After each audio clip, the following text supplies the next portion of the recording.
Hi guys, welcome back to Tech Tuesday, and you know what? I've got a feeling, a intuition, so to speak, of what many of the questions will be around on this particular Tech Tuesday, with the massive announcement that Nike are dropping all golf club and ball manufacturing, which came as a massive shock to most people. So what I'm going to do is go through your questions as always. Obviously there will be other questions apart from that, but I imagine it being pretty Nike dominated, this particular Q&A. Holy moly, so there's 108 comments here on Instagram alone. I may have to be picky, I apologise. So the very first question from Benicio Costales. I'm sorry if I've got that wrong, Benicio, if I've got your first name wrong, I know your name wrong. Have you ever had any Nike clubs in the bag? And what ball will you switch to now because the Nike is stopping making golf balls? Well, it's a good question. I have been using the Nike RZN Resin Platinum, whichever way you want to pronounce it. I've been using them for this year, and you know what? I really like them. I think they're a great ball.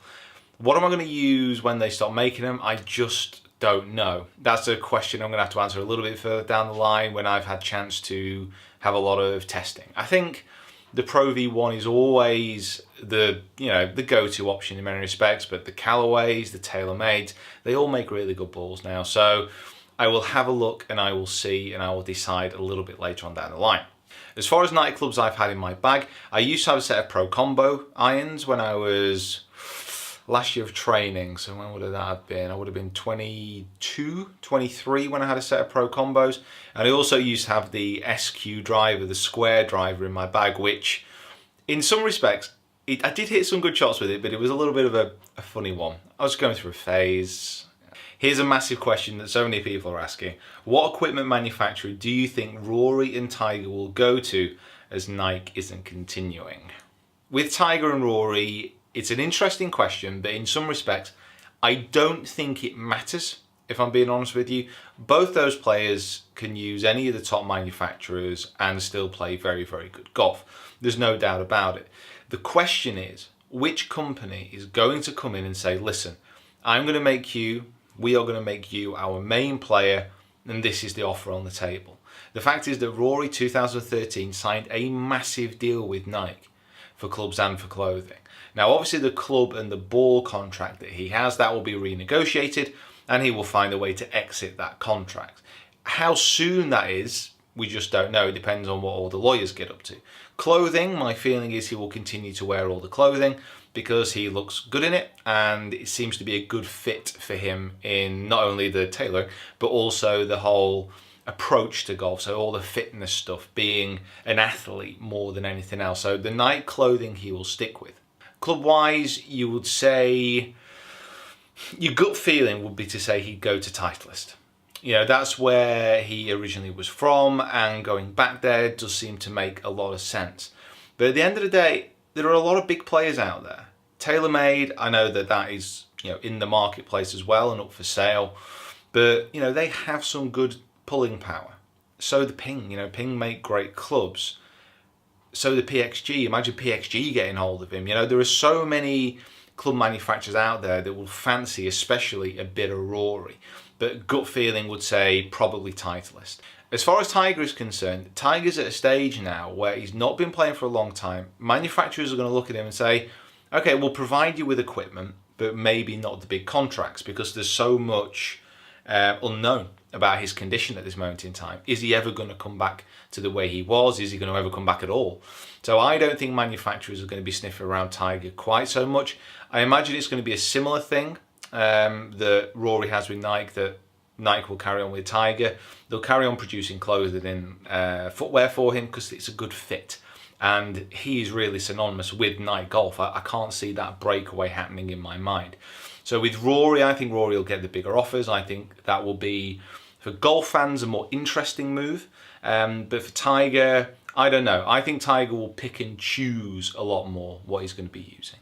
Question here from MagicJosh_19. Why do you personally believe Nike could stop making a golf equipment, and how will it affect certain golfers like Rory, just spoke about, and Koepka, who have also signed with Nike?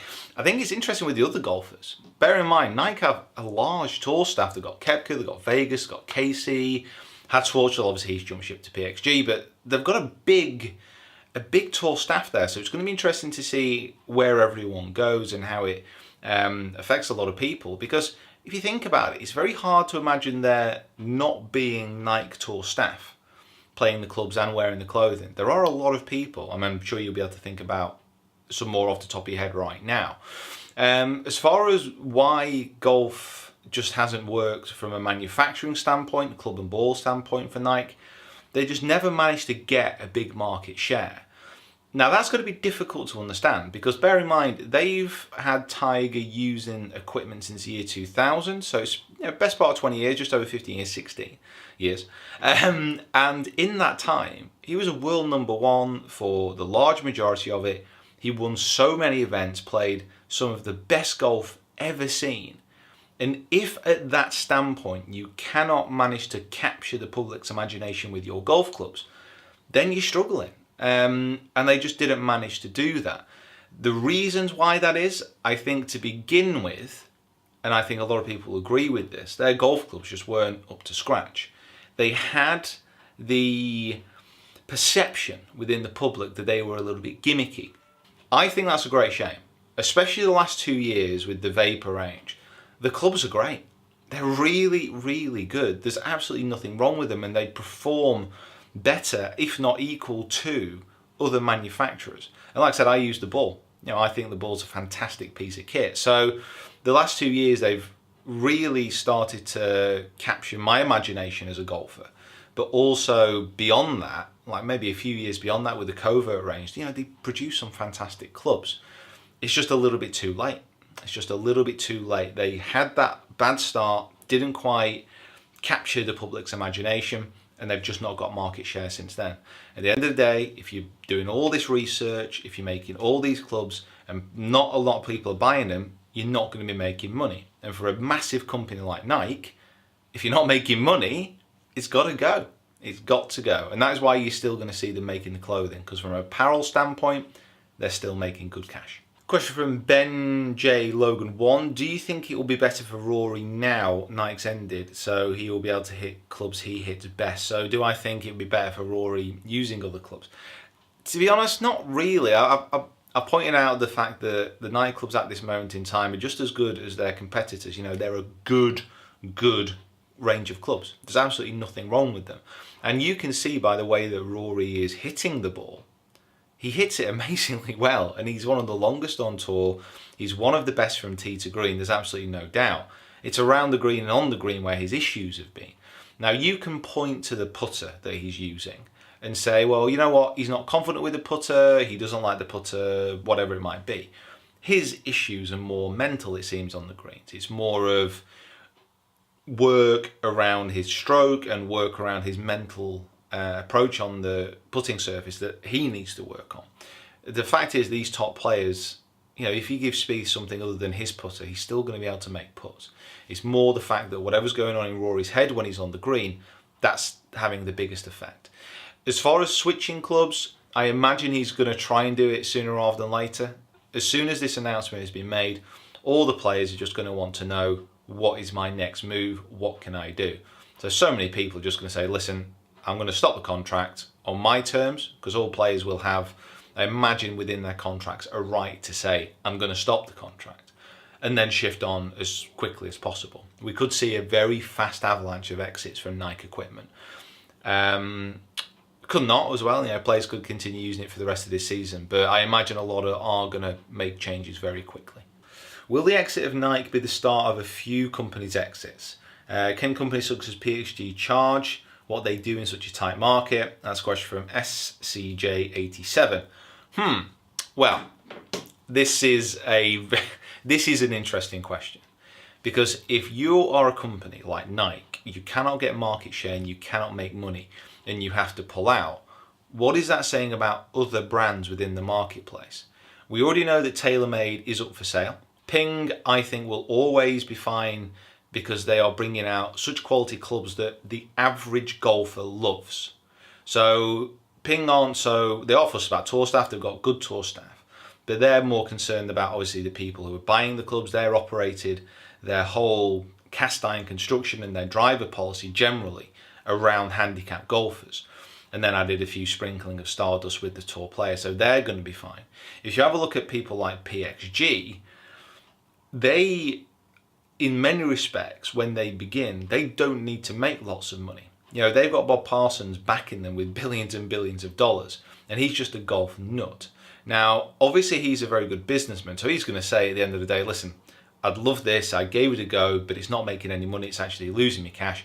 He will switch around and say, you know, I can't do this anymore. But the way they've started and the headlines that they've grabbed and the excitement that they've generated, as well as the clubs being of good quality, there's no reason why they can't, you know, fill that little bit of a gap. Bear in mind they're charging more but producing less, whereas Nike were charging the same and producing the same as everyone else but not selling as much.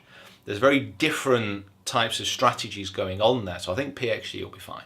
Back in the day, the major brands in equipment were Wilson, Spalding and McGregor. When did the shift to Callaway, TaylorMade, Titleist and the like happen? I think Callaway, TaylorMade and Titleist, you know, they've all been around for a long time. They just seem to have outlasted companies like Wilson, Spalding and McGregor. Or McGregor is a bit of a, well, they've completely gone. But obviously Wilson is still around and they're still producing clubs and decent clubs as well. They just don't have quite that same pulling power within the market. Although they still have a brand name and obviously they still make lots of other sporting equipment.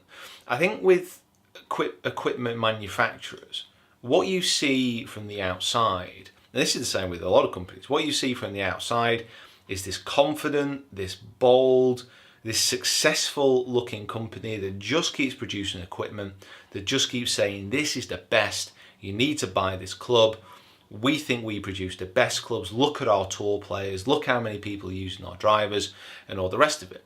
They exude this confidence, which I think doesn't give a full indication of what's going on behind the scenes. The fact is they're employing thousands of people. They need to get paid. They need to make money for their shareholders. And if something doesn't quite go right, if they have one bad year, pretty much like TaylorMade have done, by the way, if they have one bad year, then their owning company, such as Adidas, will say, listen, I think we need to maybe cut our losses. And then all of a sudden it's thrown into a little bit of turmoil. Don't think because a company has been around for a long, long time, and again, this is not just golf, that it's going to be there forever. Look at what happened to some of the banks. You know, these long-standing institutions just didn't manage themselves properly, did very underhand things, and they're gone. Right, guys, there are so many more questions, but I think what I'll do is I will end this video here, call this the Tech Tuesday Nike special or whatever it might be, and then just do a bit of a longer episode of Finch Friday on Friday just to answer some more of those questions. I have an inkling I might not actually be able to get up to the range this week. I've got a few things going on. I'm going away for a bit of a weekend breakaway as well, so I think it might be more of this Q&A style, but I'll just try and get as many answers done on Friday for you because there are just so many there. So guys, thank you so much for watching. Please comment in the box below. Let me know what you think about this Nike news as well. Follow me on my other social media platforms as well, which are all linked in the description below. And we will see you soon. And I've been using my light, which seems to have worked a little bit better today. Maybe it needs to be a touch closer. About there.